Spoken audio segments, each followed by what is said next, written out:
Okay, hey everyone. I am here. It is Tom Hazard from Podetize and Feed Your Brand here for our weekly client coaching call. And I am solo today because of a technical malfunction in Zoom where I have I am unable to have Tracy join me on Zoom. Unfortunately, we really don't know why that is. There's a technical issue with Zoom. This is the second technical issue we've had in a couple weeks after not having any technical issues with Zoom for years. I still am a fan of Zoom, but boy, when something gets in the way and doesn't work well, it really doesn't work well. Um, so I'm going to just go forward with our recording of our coaching call, and then I'm sorry for any of you that tried to join the Zoom and are unable to. Uh, Unfortunately, it's just the way it is today, and we'll have this worked out by next week. So here we go. Hey, welcome back to Feed Your Brand. I'm Tom Hadger, your host for today, and we're going to talk about how podcasters that have been, working to try to record and maybe struggling, we're going to talk about how to stop the podcast recording grind. And what do we mean by that? What do I mean today? Well, a lot of people, when they sit down to podcast, they want to do one episode at a time. And some shows may need to record one at a time. What I mean by that is maybe one day a week or just one in a session, because you want to do some preparation and really concentrate and think about it. I know one of our podcasters at Podetize reads the book of every guest that they have on their show. And that takes a commitment and a lot of time and preparation. And it isn't so easy to record a few episodes in one sitting or in one session. And, if your show is like that, then okay, I understand that. However, most of us, and I can tell you, Tracy and I for sure, in our decade, more than decade now, of podcasting experience, always have done batch recording. It's really the ultimate strategy to record more podcasts doing less work. And, as I said first up there, it may not be right for your show. I understand batch recording is not right for everyone. In fact, with Feed Your Brand, we don't batch record this show at all.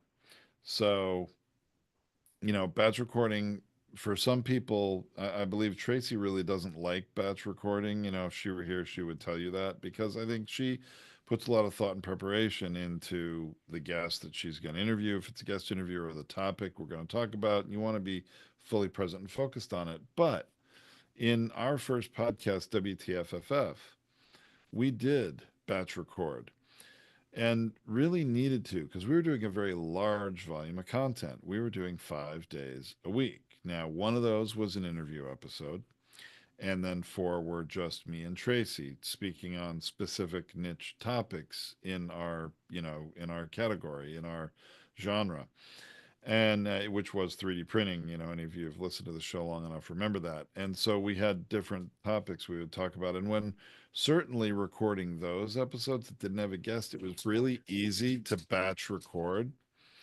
And we had young kids at the time, and actually an infant as we were, recording episodes of WTFFF, and we would wait until that baby went to sleep, and at 9 p.m. at night, we'd, come out into our recording studio within our home and record, five, six of those episodes in a sitting, which helped make things really, practical for us to manage it and to show up daily for our customers. Now, obviously, when it came to interview episodes, it's harder to do that. You can't do it at 9 at night. Who's going to schedule with you to record something at 9 o'clock at night?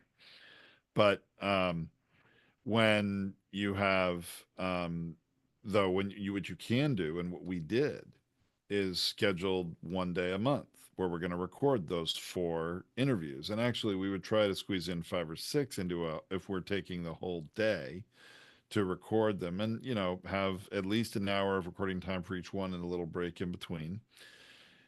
And when we started doing video, we went and made sure we were going to change our shirt, change our shirt and go ahead and do that when we in between for the video. So we could batch record, a bunch in one day. So what I want to share with you today is that there are strategies you can use to manage your time and record more episodes and not have a podcast dominate your life, your business, or maybe it's your free time if it's something you do on the side. And that's what really we're going to talk about today. And now I'm pleased to say Tracy is joining me. I thought I was going solo, and those of you listening to the podcast, you can't see her.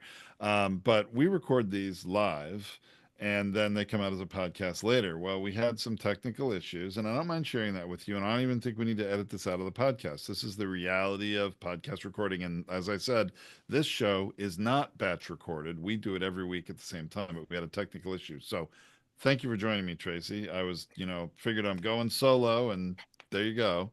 I finally made it. I want to hear later how you made it. We don't want I to bore know our it was audience with the convoluted. technical issue, but I'm so glad you got here because I enjoy doing this with you, and we were planning to do this together. I was not planning to do it alone, although, hey, you know what? The show must go on at times, and I was That's ready right. and doing it. But so, Tracy, I did share, I've definitely said that this batch recording may not be right for everybody, but I was really just getting to the point where I was sharing with our audience that um, really time management and finding the time to record can be the biggest issue for a lot of podcasters, and it can keep them from recording. So our intention, or at least one of my intentions today, is to share with our audience, if you're not already doing it, you can spend just a little time every month to record enough episodes for 4 to 6 weeks and get ahead and have podcasting be one thing you do and not just dominate and so you have no free time. So we can talk about some concepts and the way that you can batch record that is the most successful. I'm going to say it like there are techniques to it for sure that make a difference into you being successful batch recording or not. But the part that I hate batch recording, and I'm just going to straight out I say that thought to so, and I everybody. Yeah, said I that to hate everyone it. before you joined us. Yeah. Right. But I hate it because I like to be ultra prepared, number one, but I also burn out from an energetic standpoint because I put all my energy into the show. So, for those of you, sometimes we talk about these woo woo things like energy. But for me, the energy of showing up for someone, showing up to do this, it expends a lot of energy for me to prepare and do a show. So I peak out and I really cannot record more than three in a row. So that's something that you have to also figure out for yourself. Even if we're doing a solo cast, there's an energy exchange between Tom and I can peak out and I can't handle more than three in a row. Also, it's too many concepts to keep around in my mind if the topics are not aligned and grouped together, or if you jump from guest to guest to guest, my breath runs out, my throat starts to feel scratchy. Like I definitely hit a limit for myself. So that's something that you need to find, because you can say, oh, I'm going to do a whole day of recording and then find out 3 hours into it you can't go anymore. So make sure you check this out for yourself and really feel for that and understand that. And so when we used to do all our topic episodes for WTFFF, the 3D print podcast, we used to do them in 2 days because we did 5 days a week. So that was a lot of recording that we would be doing. And we only did one interview a week. So we had a lot of I did episodes to mention record. that early on. I know you Yeah. weren't here for that, but if you want to really kill it and put a large volume of content, even in the early days or for a period of time, to fill up that page on Apple and get a good, volume of episodes under your belt, publishing a daily episode for at least a couple months, although I believe we did it for about 2 years before We we dialed it did. back, Yeah. Tracy. But we also had a podcast that built over 100,000 listeners, and we really did monetize with third party sponsors. So there was a lot of benefits to that. Yeah, it was but our it's not for job, right? It everybody. was a part of our job in order to do that. And so that's how we made money. So it made sense to be make time for that. But we really couldn't. We started to break it up and do 2 days, and then we spread the 2 days out in the month because that also was helpful for us. So like we started to find some ways to make it work, but it was very taxing to try to produce that amount of content. The most often I see batch recording happening is when you're first starting and you have extra energy and excitement about your show and you want to bank them up so you can get into a regular system of doing that. I think that's probably the best way to do that. And then what I would say is from that point forward, then figure out what the minimum you can do and stay ahead and the maximum you could do and not peak out on an energy standpoint and not have it be too much. So I typically when I would record for the binge factor and I was always doing interviews, I wouldn't allow more than 2 interviews per week pack under my schedule. That would be more than I wanted. Which meant though that I was always at least 3 to 4 weeks ahead because I was always banking up more than I was publishing. And I usually would end up somewhere around 6 recorded in a month. So I was at least banking in 2 extra all the time ahead of my schedule so that I could, without having to batch record, be ready to take a vacation, be ready to take a couple weeks off at the holidays. So I already had that buffer building up over the whole year without having it be so that I got so far ahead. I was like 6 months ahead. So that's a way I like to do it. Was like I was like trying to be like 2 to 4 ahead every single month.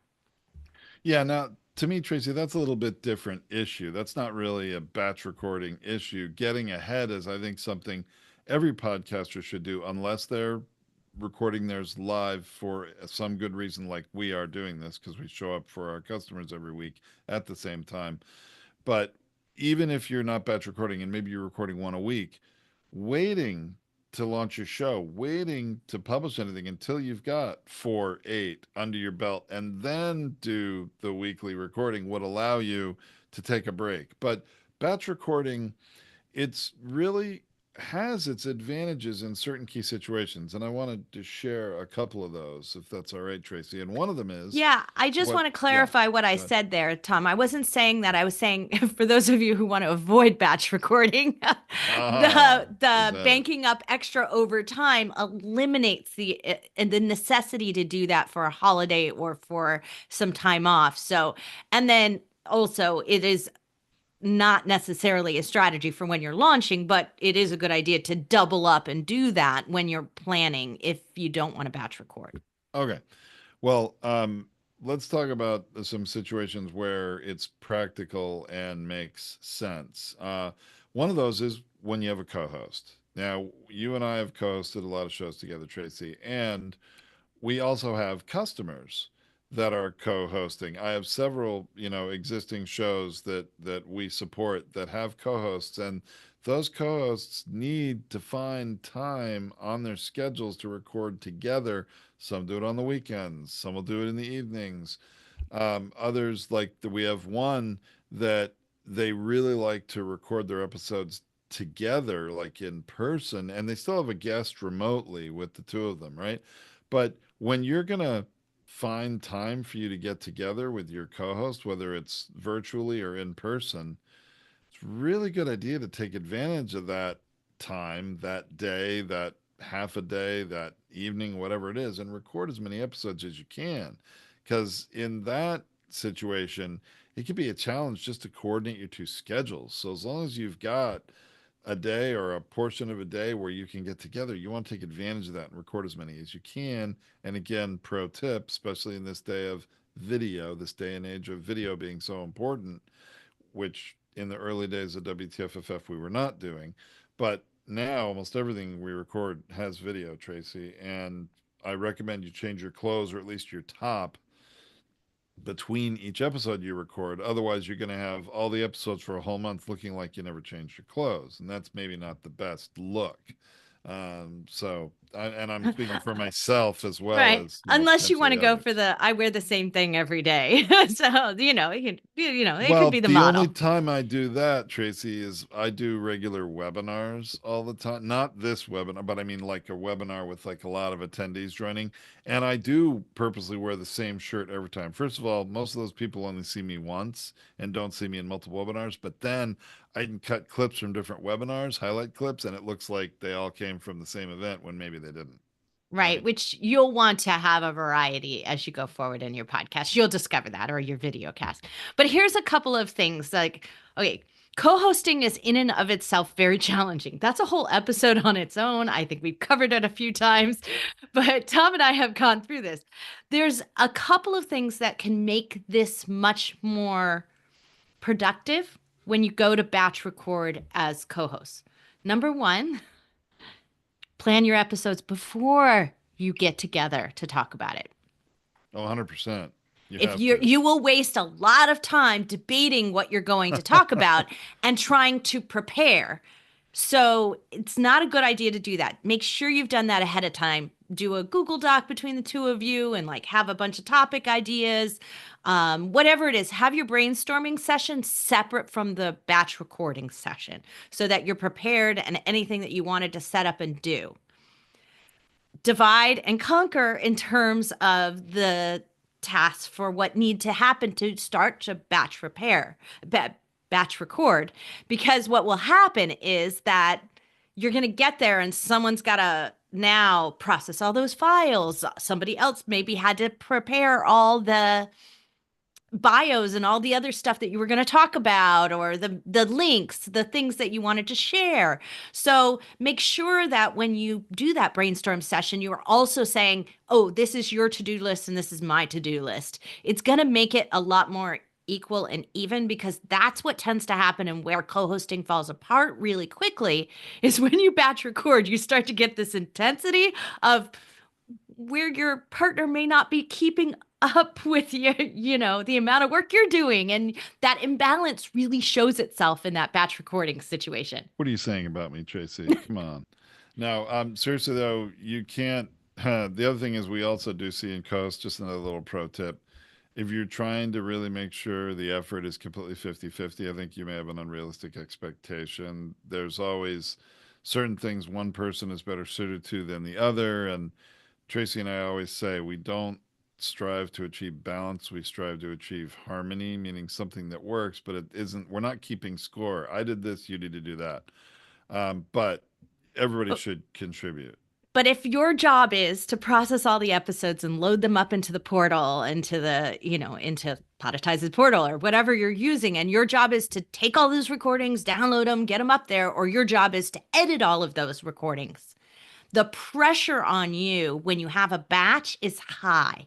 And if the other person isn't keeping up with their level of work, it feels like it's all on you. And then when things don't get done on time and you aren't publishing on time, or you're not getting the editing completed as fast as you want, there's this lot of tension that can happen in your co-hosting situation.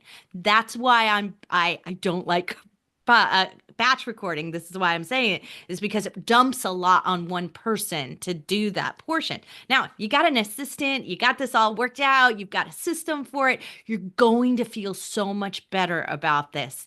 And the division of labor and giving each other space and enough time between the time it batch records to the time that you publish is really important too. That is very important. I agree.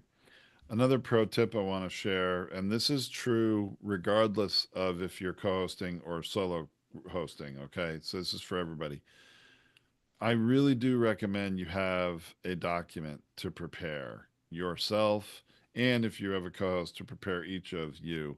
Tracy and I have a Google Doc that in it actually is the history of every episode we've done so far this year. We had one in 2024. We every year we start a new Google Doc, and it has the date that we're going to record, and then the air date that, or the publication date, and but it's got all of the outline and information. It's got everything, that the key points and links to certain things that we've created, whether it's the artwork for the episode. And we create some of these things ahead of time because I'm going to get to another pro tip in a minute, which is batch recording your preview episodes if you're going to do that the way we've been doing, and we have some other customers have been doing it. But the document's really important, and this goes back to our earliest days, even a decade ago in our first podcast, WTFFF.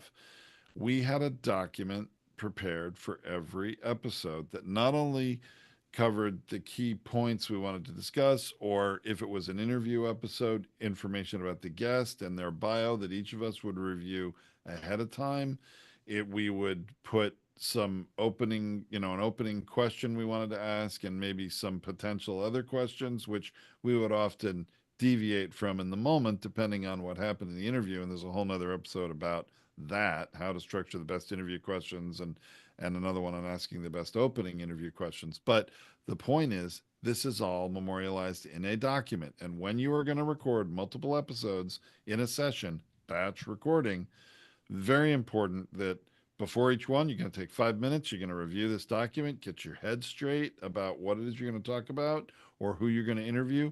I agree, Tracy. It's harder to be in that moment when you're interviewing someone and shift from one to the next, without more of a break.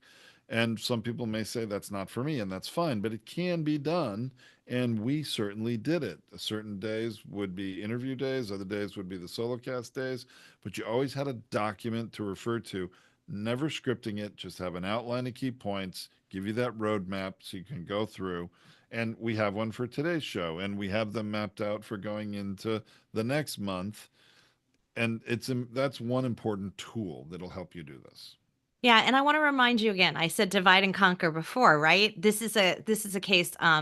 You know, there's it might be my job to prepare for two of the interviews we're going to do, and Tom's going to prepare for two of the interviews we do. That way, the document has the opportunity for him to have input, me to have input. But that means that I need to review what he did and he needs to review what I did, make your own notes, add those things. That's where it has to come ahead of time and not be doing that while the other person is trying to come in the Zoom room and you're about ready to start your interview, right? Unless you make that a part of the way the show runs. Like, make it be like a surprise, like, surprise, here's our guest, Tom, and ask your questions off the cuff. That could be a part of your strategy. Absolutely, it can. And in addition to that document, so I want to go back to, for this show, we publish a short, usually 3 minute, 4 minute little episode. Next up, and it's really on Mondays, and it's just to remind everyone who subscribe to our podcast that Wednesday we go live. And if you want to get our content first, you need to join live. And a brief little summary, of what the topic we're going to talk about is. And Tracy and I, when we have these mapped out, usually we'll split them. I'll do roughly two a month, or sometimes I'll do three and she'll do one, or she'll do three and I'll do one. It just depends more on the topic, maybe whose idea it was, or who has maybe a little more natural sort of feel for what it would be about. But we split those responsibilities, but each of us will batch record a bunch of them at one time because we need to prepare them ahead of time. And we record them in video because our social media team will take a clip or two from that and promote on social media in the couple days ahead of the live stream that it's coming up, and that's what it's about. So batch recording those, even though we do not batch record the actual episode because we're recording it live at the same time every week, can be helpful to, keep ahead, make sure everything's going to run smoothly. And obviously it's really more raising awareness ahead of time so that if people understand what the topic's going to be and that one's really for them and it's important, they know they can join live and get some support from it. Yeah, absolutely. Well, a couple other things, Tom, I want to go over really quick to successes and points of failure that might happen when you're batch recording. And one is do your recording test ahead of time. Like make sure you do an actual test, check the recording files because if you're wrong in one, you're going to be wrong in a lot and you're going to be really sorry. One little mistake can cascade into 5 episodes messed up. So make sure Wow, you is check your recording and test it out before you start. what a good point, Tracy. Really good point. You're right. If you're gonna make sure if you make a mistake, you fail quick, figure it out, and course correct, and you haven't burned a whole day or several recordings. Oh my goodness. Yeah. I can hear the customer call coming in and hear them with tears in their eyes, even though I can't see them on the phone, and asking, "Is there anything we can do to recover that?" Well, no, I'm afraid Yeah. not. Yeah, really check that out. Really make sure you have the location for where you're going to do it, whether it's a Google Drive, a Dropbox. Make sure you have a big enough drive. And this is where you're going to peak out. Even on Zoom, a lot of times you don't have all as much room as you think, and you've got to download those files really quick. So make sure your drive is big enough if you're going to batch record.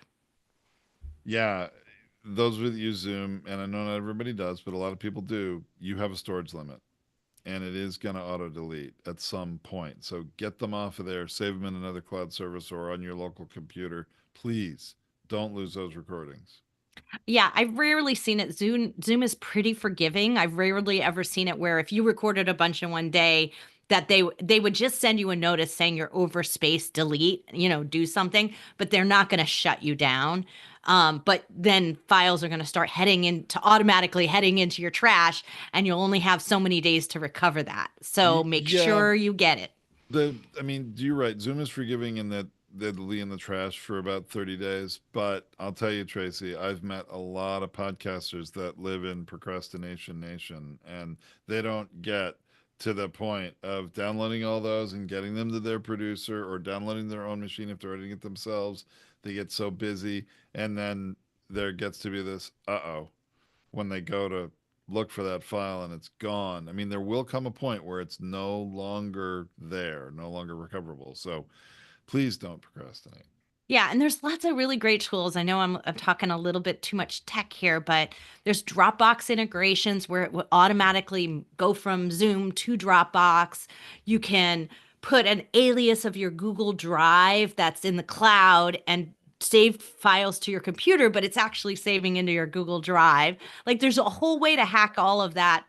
Google it, AI it, Chat GPT it, and find some solutions for what you want if you need to do it. We use Zapier and we zap our stuff over to our Yeah, our Google stuff Drive. automatically goes from Zoom directly to Google Drive, doesn't it? Yeah, But it's a absolutely. And it customized organizes it. integration, though. We did have to use Zapier, and it's not it's not for the tech averse, I Right. think, right? The next little sort of tip that I have is label your files.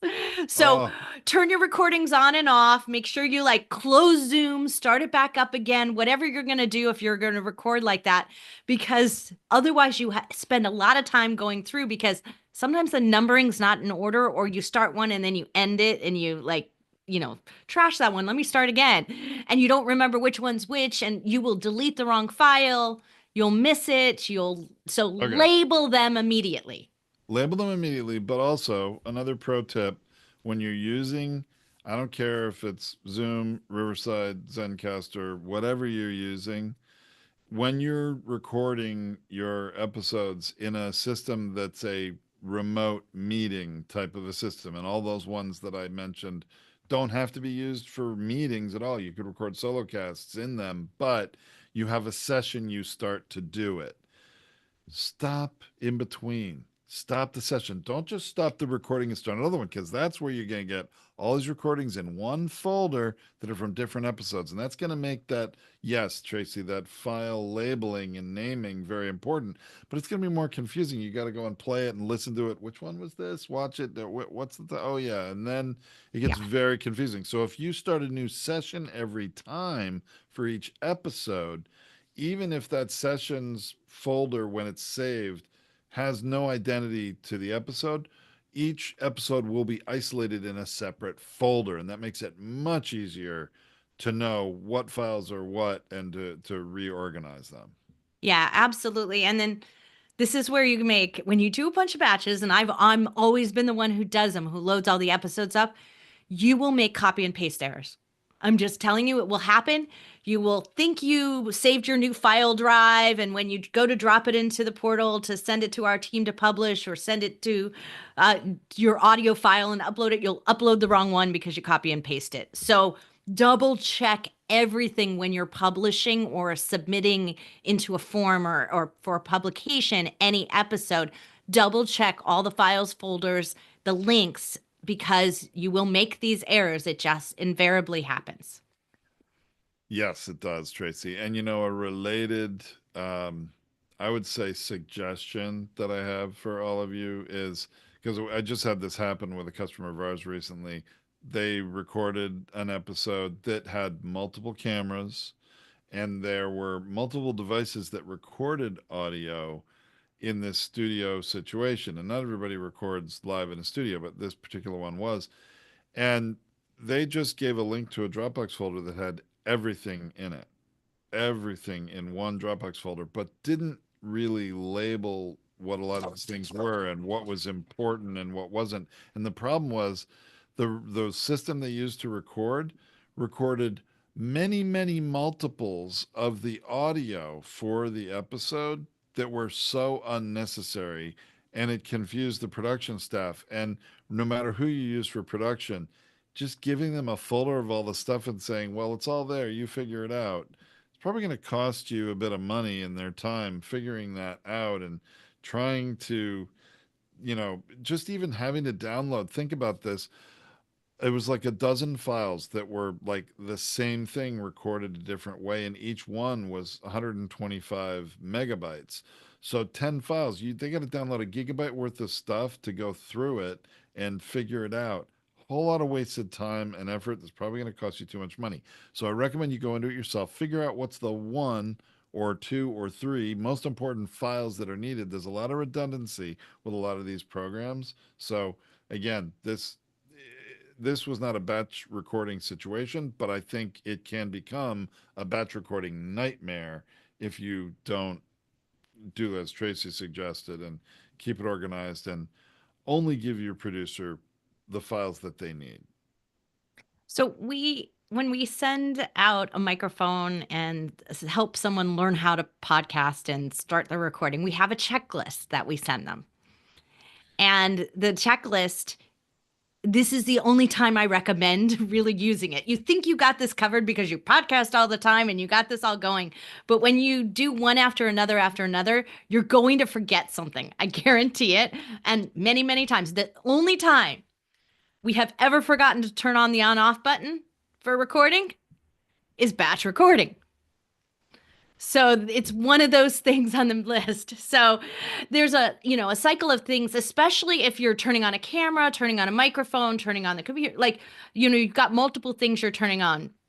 I was doing an Adobe conference where I was doing interviews, and I was lucky to be able to interview M. Night Shyamalan from, the director of The Sixth Sense and everything like that. And it was really cool. And we had a great conversation. Come to discover my wonderful videographer, who's my son-in-law, forgot to hit the on button on the recording, and we have like the crappiest sound possible because we didn't have the device that was recording the microphone part on. It just sort of ambient caught it, and so we couldn't use the recording. I could only write an article. That was before he was our son-in-law, and I hearing know. that, he's lucky he still got to become our son-in-law I because know. that's like a cardinal sin for anybody who's a videographer. But it happens because there's like five things to turn on. Like, I feel for him, and he was doing it solo, and he's got the camera and he's got the lighting and he's got the microphone, and it's like it's too much to do to remember a checklist. And just take a breath and double check all the things. Did I turn on the recording? Is my camera on? Is it on the right angle? Is my microphone actually the right microphone? I rarely, if ever, go down to the little arrow next to mute my microphone, mute my audio, and double check the microphone, except when I batch record, because it can get jostled and unhooked and I won't notice it because we recorded 3, 4 in a row. It's the only time I double check it, multiple times in a session, right? Yeah, I was looking around to see if I had one of our checklists handy to show to our people watching the We'll video, and add a I PDF of don't it seem to to have the. one. We will put a PDF in the blog post for this episode, so you can download it, print out your own Podetize checklist. Because no, it is very important. And Tracy, you've reminded me of another very practical and important batch recording situation that we have done many, many times, and actually we have some customers doing and preparing to do, and that is recording a lot of people in an event, at an event, where you happen to get a lot of people together in one space at the same time. Like, we have a customer who has a whole organization of different chambers of commerce in regions of the country, and they want to take advantage of interviewing them all while they're all at this conference, over the course of a couple days. And so you're going to batch record a lot of different interviews in a short period of time. So many advantages of doing that, being able to interview people in person rather than remotely, which is a lot of fun when you have the right equipment and when you can do it, because it's a more personal experience. But selfishly for you, the podcaster, getting to record so many episodes in a short period of time because you're going to an event, you don't have your normal daily, day to day kind of grind of work. You can, schedule people in different windows of time, giving yourself enough breaks in between, accomplish a whole lot. You walk out an event with a dozen episodes recorded. That is content gold right there. And it's going to set you up so that, hey, you know what? You can take a month off of podcasting after that and not have to worry about it because you got enough for the next 3 months recorded. So, a lot of good recommendations and things to do with things that you can do I with batch recording. Yeah, it was just making me get tense just thinking about the event recordings because the event recordings all end up on a device and you got to download all the little. I mean, the chances of you losing files, forgetting files, mistaking the files, getting the wrong files, having some that are false starts that aren't real that need to be deleted, deleting the wrong ones, like it's high. So this is one where being very organized will pay off. And you know what, Tracy? Thank you for Tracy got us the PDF here of our recording guide, so I'm sharing it for those of you listening to the podcast. You don't see this, but definitely go to the blog post at podcastersunited.org when this is published as a podcast, and you can see the recording guide. And you know what? Some of you might read this and think, well, yeah, sure, I know how to do that. Okay, maybe you do. And I don't doubt. I mean, if you're a podcaster, you already have a certain amount of intelligence and initiative you're taking to do this. And I hope that you do remember all this stuff. But as Tracy's saying, episode to episode, back to back, a whole bunch being done, or even just a few being done in one day, you're going to forget something. You're not going to realize it. Like Tracy said, check the microphone setting, make sure it's right. Make sure you push record. You will regret it if you don't, and you end up making a mistake. So that's why we make this recording guide. It's not that, people don't have common sense. People do it. You all have a lot of common sense. But in the moment, you're going to get distracted and you're like, oh, yeah, I didn't check that, and you're going to find, whoa, I missed it. I almost didn't hit record. Oh my gosh, that would have been horrible. And then you'll be thanking me and say, hey, Tom, Tracy, I really appreciate it. Thanks for the recording guide. I use it every time now. It's kind of like a checklist. The checklist didn't exist for pilots of airplanes until over World War II. And there were a couple of really tragic crashes of B 17 Flying Fortresses, among other things, because those planes, and even modern planes are even more complicated, but those planes had so many settings and things that if you didn't do certain things before you take off, the flight was absolutely doomed and you would crash. So the checklist was created for pilots to check everything. You ever see when you're at the airport, your pilot walking around the plane, you're looking at the wings and stuff and doing certain things before they climb the stairs and get in the cockpit before they board all of you? There's a very good reason why they do it. Now, fortunately, we're not flying airplanes here in podcasting, but the checklist is important is my only point. So please. Well, and if at minimum you don't want to have a checklist, at least get yourself a little post-it that says "Turn on record" and stick it right in the corner of your laptop. I stick it right in the center till I do it, and then I pull it off. So that's also something you could do. That's not a bad one there, Tracy. I like that. Yeah, I mean it's Yeah. just the one critical thing you don't want to screw up, right? And you know what? Things are still going to happen. I had a customer this week reach out because they did some two camera recording for an episode, and one camera battery died in the middle. And so, really, they only have one camera for the whole thing. Fortunately, it's good enough and it's going to work. So, another That's pro tip, actually a great tip, plug especially. in your equipment and don't just rely on batteries. And batch recording, this is even more important because you're going to record over the course of a day. You're going to spend a lot more time than just one session, right? And we've always said, please don't use wireless headphones or, AirPods, and certainly never use them for the microphone. Some people like to use them to hear, and that might be okay in a lot of situations, but back to back, those batteries are not going to last you all day long. So that's also another thing is a lot of if you're using a DSL camera or anything like that, those things time out. They actually do not allow you to just record for long periods of time Endlessly, yeah. endlessly. Now there are some like my Sony ZV. It has a streaming option, so I'm actually not recording on the camera. I'm streaming it, so you're just getting it like a pass through.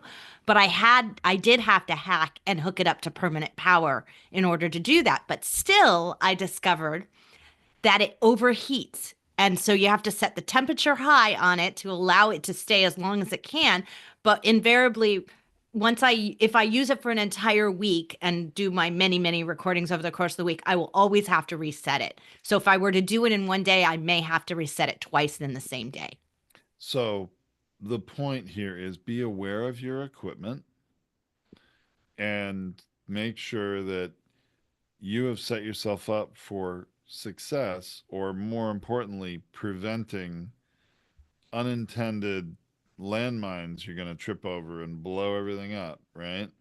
Um, that have to do with especially batteries, plugging things in, all those sorts of different things. Just make sure you're as you're going to do batch recording that especially when it's new to you, that situation, you haven't maybe done that before, you're going to encounter some different, maybe not requirements, but maybe some different best practices that are going to make the difference with you making it the best experience possible, and of course making sure you've got good quality recordings to be able to share with your important message with the world.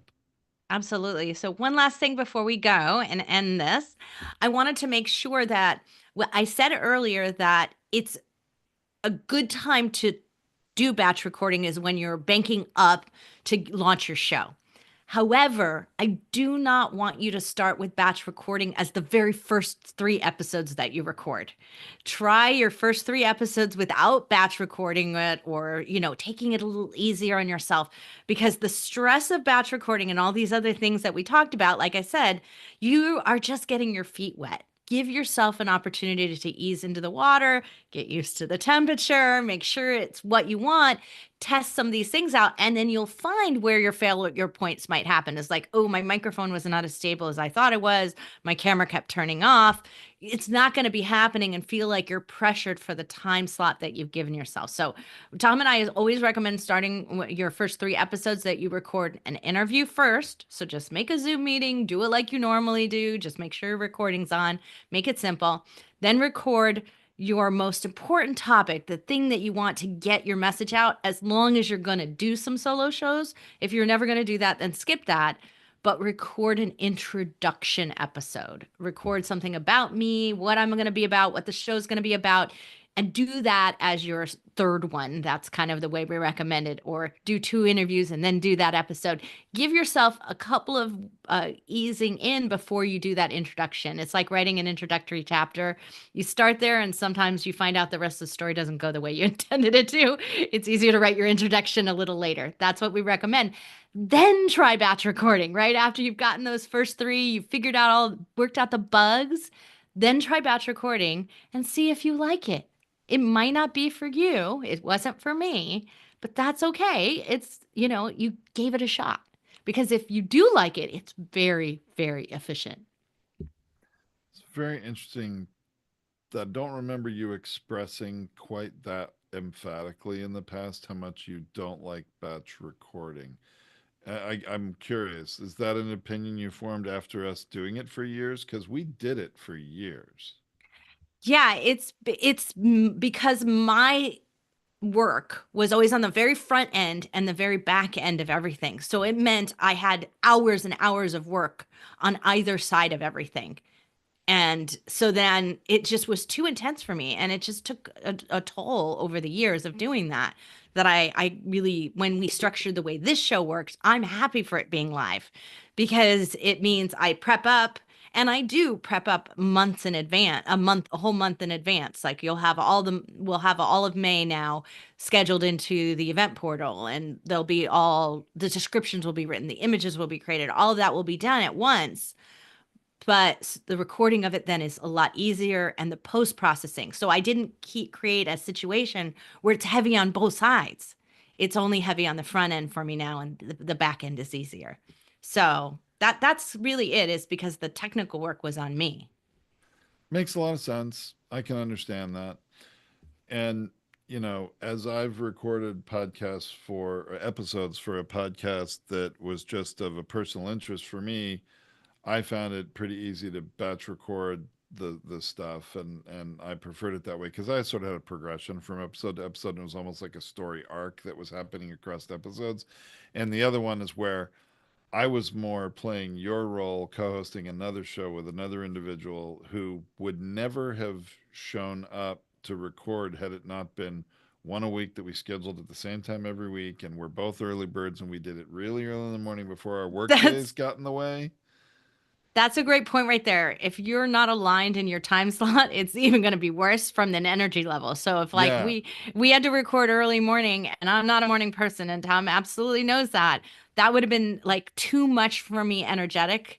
Expending that Well, much energy that early in the morning would not be good. And Tom like is exhausted at the end of a day I and would am never not good. work. Well, I did share the example early on in WTFFF how we used to batch record a lot of our meaning episodes where we didn't have a guest. It wasn't solo because it was you and me, but they were our just our own episodes without a guest. We recorded a lot of them starting WTFFF at like 9 o'clock at night or later because we had an infant who by then was asleep and sleeping through the night, and that's when we were free to do it.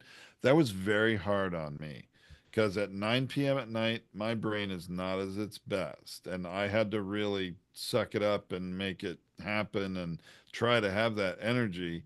But that's a little bit, I think, why, Tracy, you were a little more on top of things at that time and sort of the organization and the preparation. And I was, obviously participating as much as I could. But yeah, when I was doing this other podcast with another gentleman, he was an early bird. We'd schedule and we'd get on Zoom at 6 a.m., record from 6 to 7, have a session, and then be done with our day, onto our days. And it was like the best energy for us. And business never got in the way because no one was awake to be calling us or wanting anything from us at that time of day. So for us, that was great. Right. Well, I hope we gave you a lot to think about batch recording and how you might want to do this, and some techniques for being successful doing this. And we'll be back next week without batch recording with just a single show next week. But we will see you both live, and hopefully we'll have all our tech issues all worked out next week. I don't know. There'll be another thing. Hopefully not. Hopefully we get back to. We've been doing this steadily for years, and all of a sudden, two tech problems in the last 2 weeks. I think we'll have it worked out. But anyway, we'll see you next time on. I almost said WTFFF, Tracy. I I almost did. know you We'll did. see you next. I Talking saw it about on all your these other face. podcasts. We'll see you next